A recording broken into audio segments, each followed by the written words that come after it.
I woke up to the sound of a phone alarm I never set. My heart lurched so hard in my chest that I nearly rolled right off the bed. The sharp electronic trill pierced the silence of my bedroom, yanking me out of sleep so violently I was disoriented for a second. I blinked at the screen glowing on my nightstand. It wasn't my usual alarm app. The words flashing across the phone made my throat go dry. At first, I thought it had to be some kind of glitch or a stupid prank. I live in a quiet suburban neighborhood. Nothing ever happens here. My mom, Deborah, says that's why she worries about me, because danger comes when you least expect it. She always nags me to lock my doors, double-check the windows, and never trust quiet streets. I usually roll my eyes, tell her she's being paranoid. But as I stared at my phone in the dark, my mom's voice echoed in my head. Still half asleep, I let out this nervous laugh, whispering to myself, "Very funny. Ethan, if you hacked my phone, I swear..." Ethan is my younger brother, 19, a college freshman. He's the kind of guy who would think setting up a fake alarm message is hilarious. He's been crashing at my house on weekends lately, dragging his Xbox into my basement like it's his dorm away from dorm. I thought maybe he'd left some kind of tech trick behind on my Wi-Fi. That's the kind of prank he'd brag about to his friends. But then I remembered. Ethan wasn't here tonight. He'd gone back to campus yesterday. And my mom had just called me like she always does before bed. I could still hear her nagging through the phone. "Claire, lock the back door and don't stay up scrolling all night. You need rest." "Mom," I'd said, laughing, "it's fine, I'm fine. This is the safest street in the world." She'd sighed, like she always does when she thinks I'm not taking her seriously. I brushed it off, tossed my phone on the nightstand, and fell asleep with Netflix still whispering through the TV. Now it was past 2 in the morning, the house was pitch black, and the message on my screen was telling me to look out the window. I sat up, heart hammering. My fingers twitched, wanting to throw the phone across the room, but I couldn't stop staring. And then I noticed something on the far wall of my bedroom, a small red dot, moving. At first I thought it was a reflection from the clock or maybe a light from a charger, but then it slid upward, smooth and deliberate, across the paint. It wavered, steadied, and then darted sideways like it was searching for me. Every laugh, every casual thought about this being a prank drained out of me in an instant. My body moved before my brain caught up. I threw myself off the bed, dropping flat to the floor so fast I smacked my elbow against the hardwood. A strangled cry stuck in my throat, but no sound came out. I pressed my face against the floorboards, frozen, listening. The silence of the house pressed down around me. I could hear my pulse in my ears. My breathing was ragged, shallow, too loud. If someone was out there with a gun aiming through my window, they'd already know exactly where I was. I wanted to scream, to grab my phone and call 911, to run to the door, but I couldn't move. My body was locked tight with fear. All I could think was, someone is out there. Someone is aiming at me. And I was alone. No Ethan snoring in the basement, no mom calling from the kitchen, asking if I wanted tea. Just me, in my bed a second ago, and now on the cold floor with my heart threatening to rip its way out of my chest. I had no idea who sent that message, no idea how they got into my phone, but they knew I was here. They wanted me to look out the window, and they wanted me to see that red dot. When I tell people this story, they always ask the same thing. What was your life like before that night? Because the truth is, what happened doesn't just start with a red dot on my wall. It starts with who I am, where I live, and how safe I thought I was. My name is Claire Morrow. I'm 27, and until that night, I believed I was finally starting to figure life out. I just bought my first home, a modest 2-bedroom place in a quiet cul-de-sac where kids ride bikes and neighbors wave from their driveways. It's the kind of neighborhood that looks like nothing bad could ever happen. The kind of place realtors describe as peaceful and family-friendly. I worked long hours in marketing, and every night when I pulled into my driveway, I felt this mix of exhaustion and pride. That house was mine.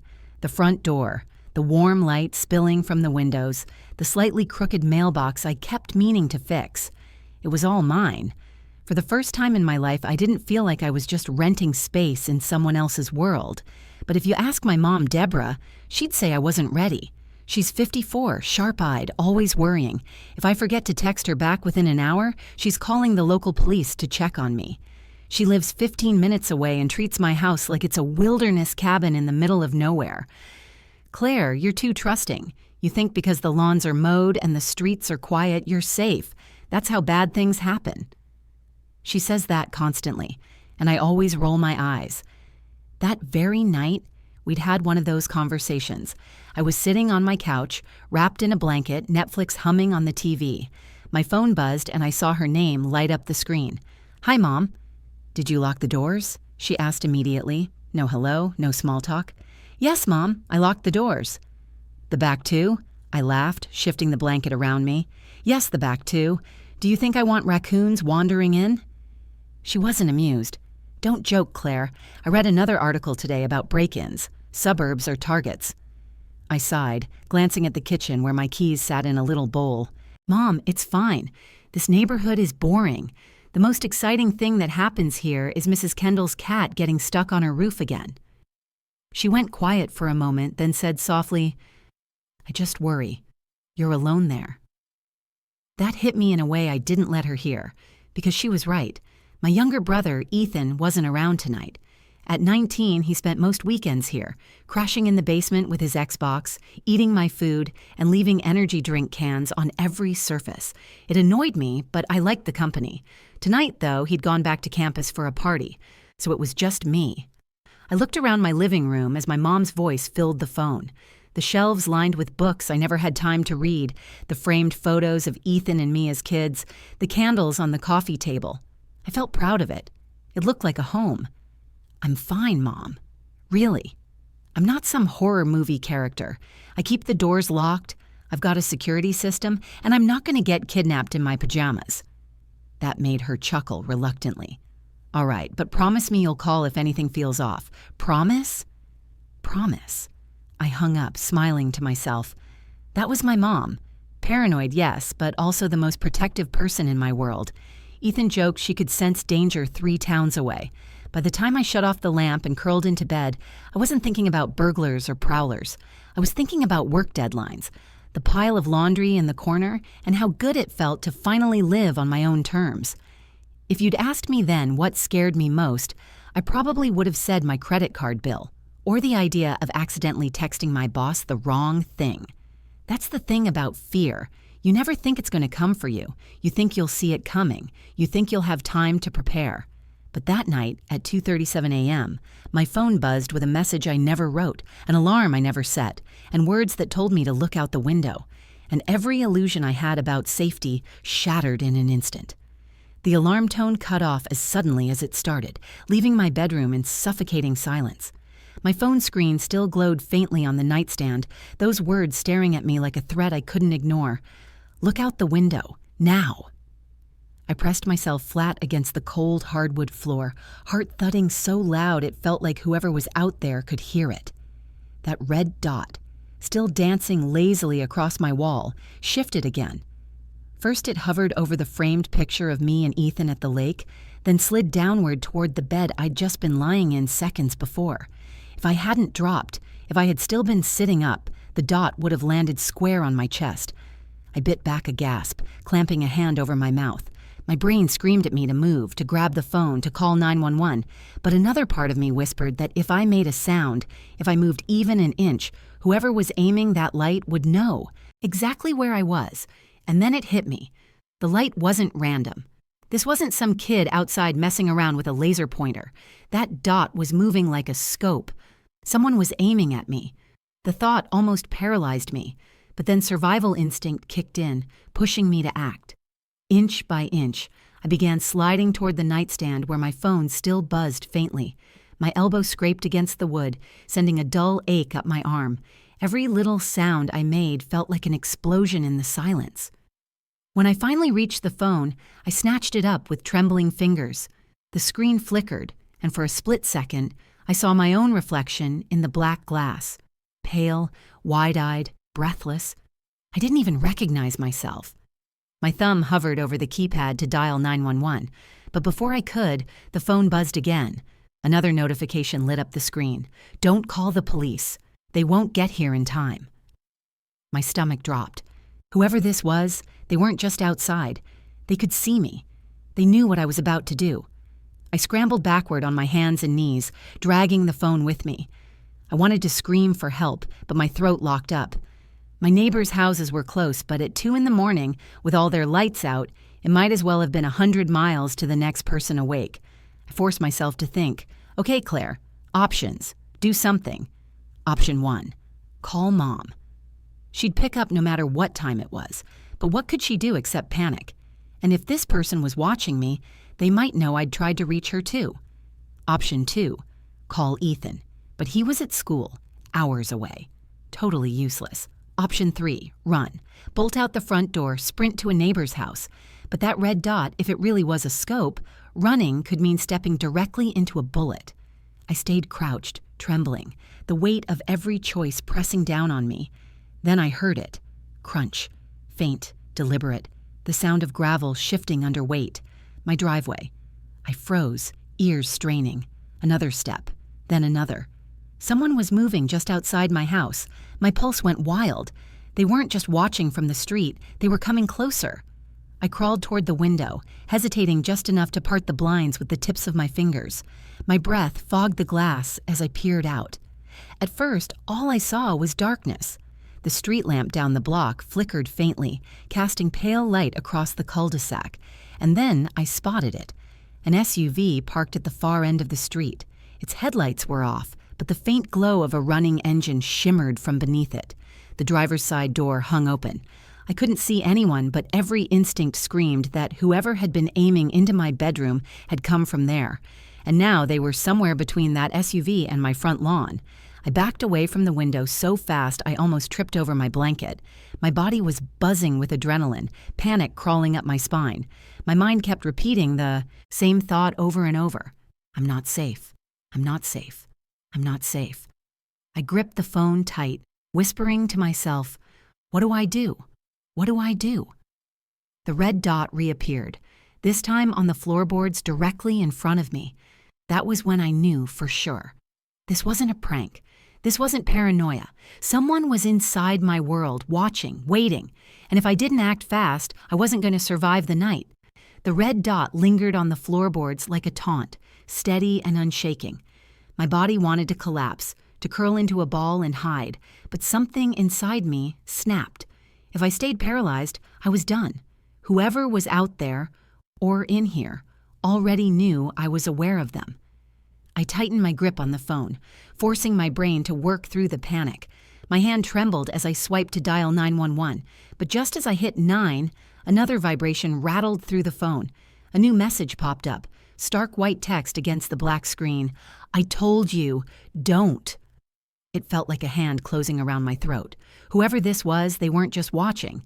They were monitoring everything I did in real time. My stomach turned as a realization hit. My phone wasn't safe. If they could push alarms and texts onto my screen, what else could they control? Cameras? Microphones? I hurled the phone under the bed, breath ragged. My mind screamed to run, but my body knew better. Running blind into the dark meant stepping into a bullet. I had to outthink whoever this was. I dropped to my stomach and army crawled toward the closet. Every muscle in my body screamed with tension. My heart pounded so hard it rattled my ribs. I eased the door open and slipped inside, pushing myself between hanging coats and the wall. My fingers brushed against a shoebox where I kept old keepsakes, birthday cards, Ethan's childhood drawings. I wanted to cling to something comforting, but survival was louder now. I remembered Mom's voice on the phone earlier, stern but protective. Promise me you'll call if anything feels off. I'd promised, and I was breaking it. Tears welled, but I blinked them back. No crying. Not now. From the closet, I could still see a sliver of the bedroom floor through the crack in the door. The red dot drifted slowly across the rug, pausing as if it was listening for me. My whole body stilled, not even a breath. That's when the second sound came, the unmistakable creak of the back door. I knew it instantly. It was my door, my lock, my house. Someone was inside. Every cell in my body screamed to run, but I bit down on my fist to muffle the sob that rose in my throat.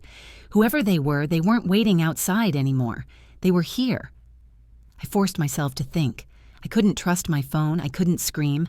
I couldn't fight a stranger with a gun. But I could plan. My mind snapped to Ethan. He'd once teased me about living alone. What if someone breaks in? You'd be helpless. I'd thrown a pillow at him, retorting, "Please, I'd survive. I'd find a way." Now his voice was in my head, daring me to prove it. I scanned the closet in the faint light leaking under the door. An old tennis racket leaned against the corner. Not much, but better than nothing. I wrapped my hand around the handle, squeezing until my knuckles ached. I wasn't going to sit here and wait. I needed to get out, to move before they reached the bedroom. I slid open the closet door, every movement deliberate, silent. My bare feet touched the floor like feathers as I crept toward the window. If I could slip out the side door and sprint across the lawn to Mrs. Kendall's house, maybe I'd stand a chance. But as I reached the window, I stopped cold. The SUV's headlights flashed once, brief, intentional, almost like a signal. My blood turned to ice. There wasn't just one person. I backed away, clutching the racket to my chest. My brain was a blur of half-formed plans, each one more desperate than the last. Call Mom from the landline, hide until morning, smash a window and run? None of them felt good enough, but one truth was clear. I couldn't stay passive. I had to move. With shaking hands, I crouched low and bolted for the hallway, every step echoing in my skull. My ears strained for movement behind me, expecting footsteps, expecting breath. The house felt alive with menace, shadows stretching like hands trying to grab me. I slipped into the kitchen, fumbling for the drawer where I kept a flashlight. My fingers closed around it, and I flicked it on, only to curse under my breath as the beam cut too bright, too loud, slicing through the darkness like a beacon. I clicked it off and froze, praying I hadn't just given myself away. That's when I heard another voice, low, sharp, urgent.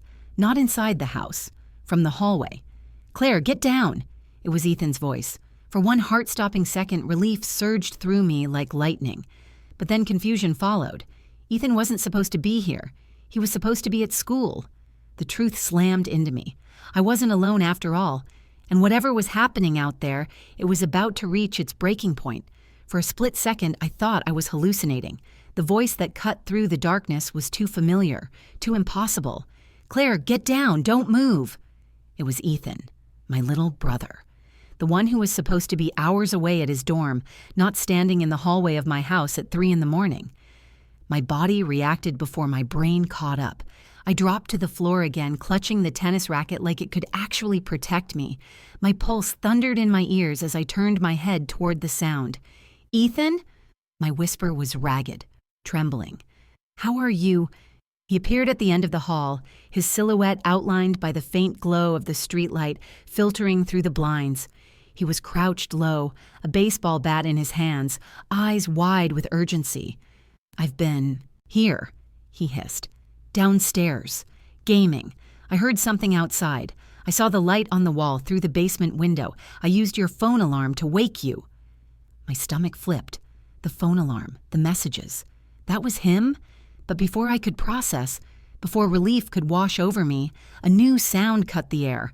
A heavy thud against the back door. Both of us froze.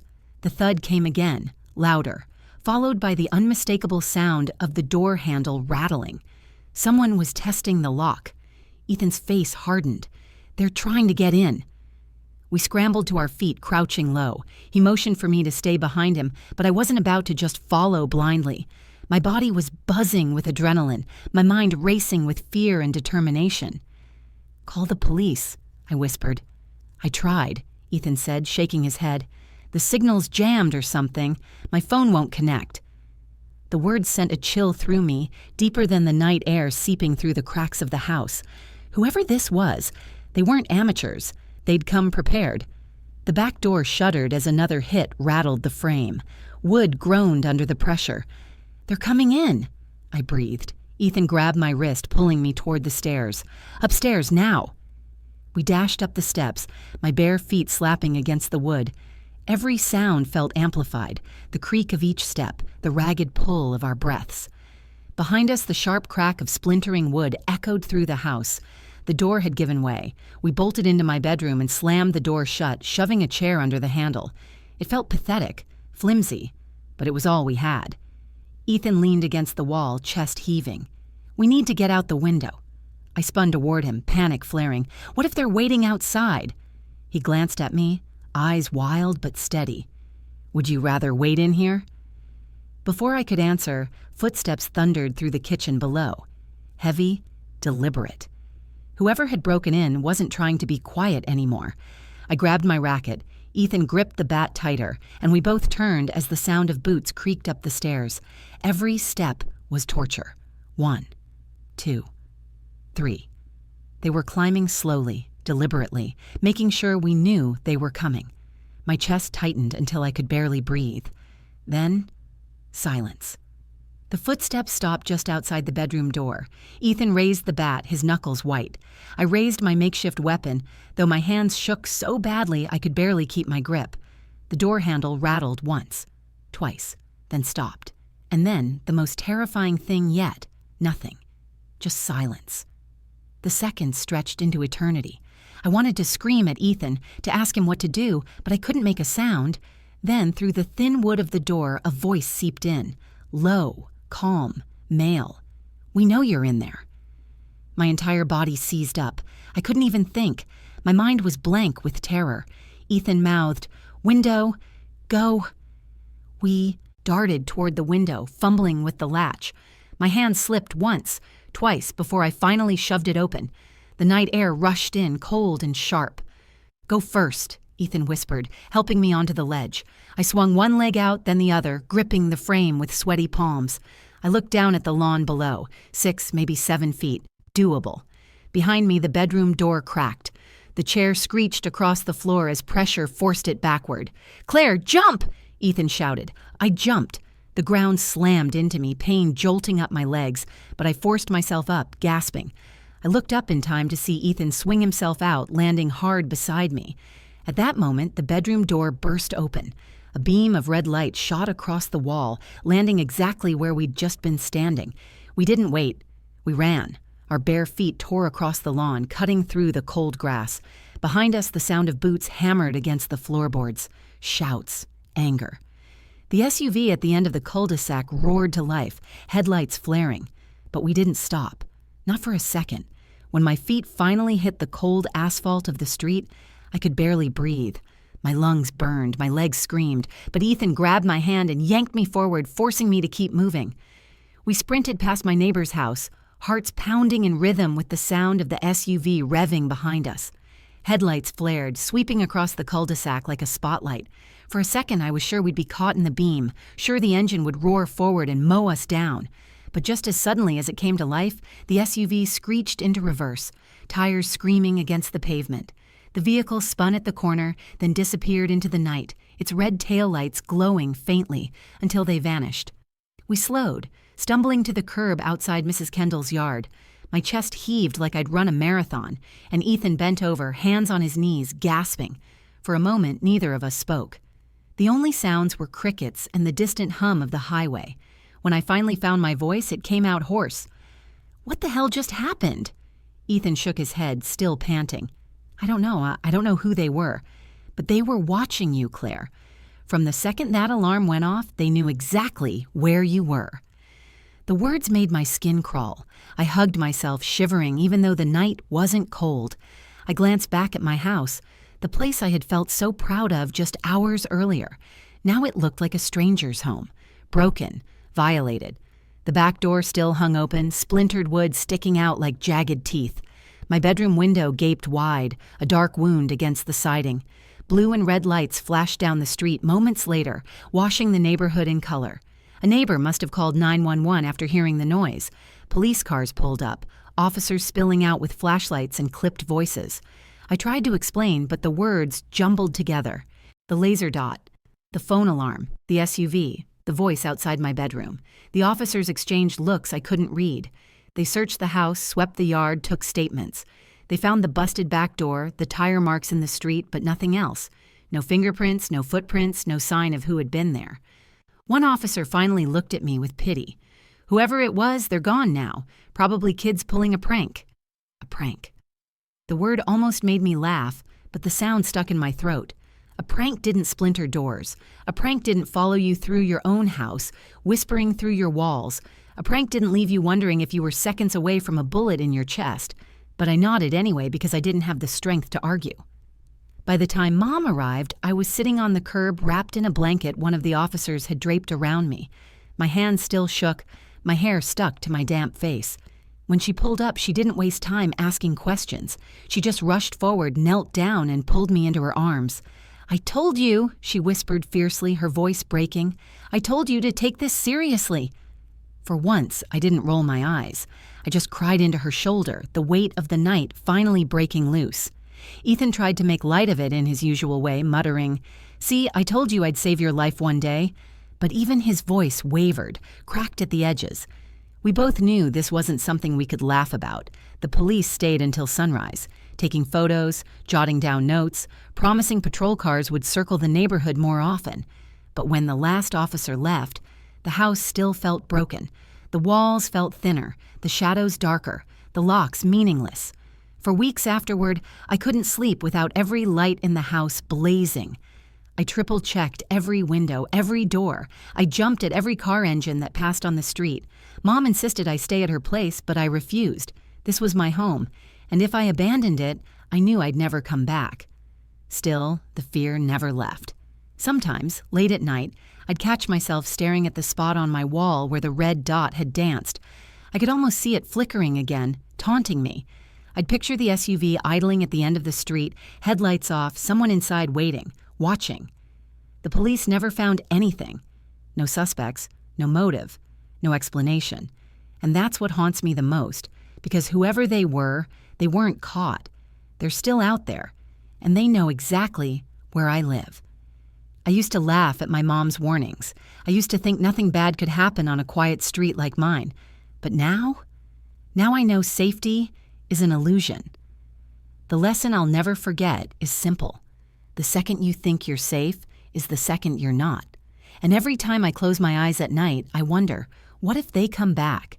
And that's the night I realized safety isn't guaranteed. Not in quiet neighborhoods, not behind locked doors, not even in your own bedroom. Whoever was outside my house knew where I lived, knew how to get in, and worst of all, they were never caught. I still don't know why they chose me. I don't know what they wanted, but I'll never forget the words on my phone. If this story chilled you as much as it chilled me to relive it, do me a favor. Hit that like button to help more people find it. Share it with someone you know who loves a good scare, and drop a comment down below. Tell me what you would have done if you woke up to that alarm, or if you've ever had a moment where fear felt just too real. And of course, don't forget to subscribe to the channel and turn on the notification bell so you never miss the next terrifying story. Stay safe out there, lock your doors, and remember, sometimes the scariest things don't come from nightmares. They come from reality.